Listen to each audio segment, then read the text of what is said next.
The United Nations chosen the theme Working Together Towards a World Without Discrimination, building on the experience and knowledge of people in extreme poverty to celebrate the International Day for the Eradication of Poverty. Now, this year's official commemoration at the UN headquarters was an occasion to recognize people living in poverty as critical partners for fighting the development challenges that we face. Meanwhile, the UN's World Food Programme annual Global Hunger Index mapping the world's nutrition has shown progress in the global fight against poverty. We're joined in studio by David Orr. He is the spokesman for the UN World Food Programme in Southern Africa. David, good morning to you. Good morning. Now, let's take a look at this. During such a commemoration, what exactly happens? Do you get to reflect on your poverty eradication programs, or do you reflect on the future? I think the idea is mainly to draw attention to the problems of hunger worldwide and also to the solutions, what we can do to alleviate this situation. And what sort of solutions are we talking about? Well, we're talking about all sorts of things. I mean, first of all, we have to meet the needs of the extremely hungry in emergency situations, but then there are more developmental factors, for example, and how we can help people in the longer term. So we will, for example, try to help communities to improve their resilience to shocks, things like droughts and flooding, which are very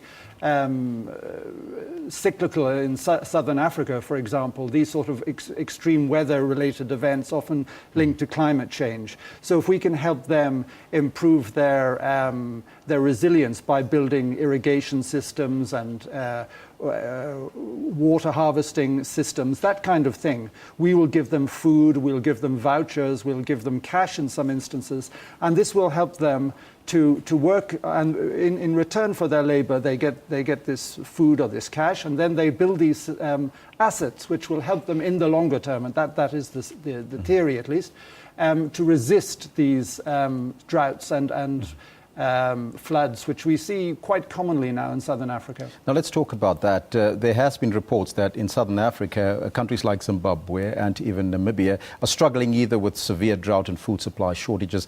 Does that reflect in your report, and does it concern you? Well, absolutely, and these things are becoming quite, as I say, cyclical and repetitive.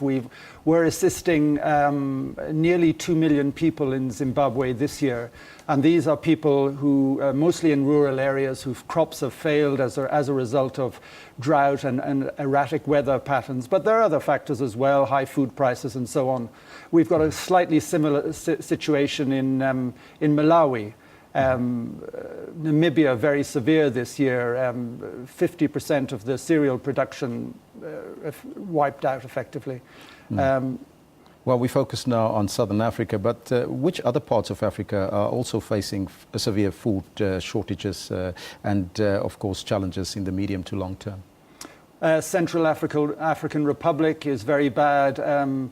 Madagascar, bad. We've got 4 million people facing hunger there at the moment, and a plague of locusts, which has decimated the crop production. Up into Democratic Republic of Congo, of course, conflict there is a big element.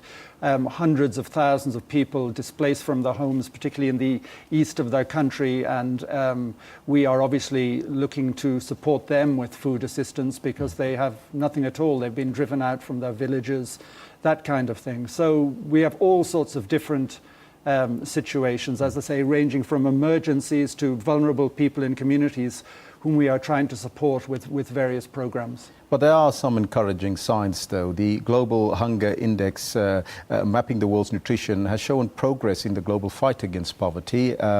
Give us the picture how Africa looks compared to the rest of the world. Well, Africa is complicated. I would say that, as you suggest, poverty is the big factor that affects food insecurity. We also talked about climate change-related events, extreme weather, flooding, and so on. That's very prevalent in southern Africa. Another factor very prevalent in southern Africa is HIV/AIDS, of course. Mm-hmm. We also talked about conflict in countries like Democratic Republic of Congo.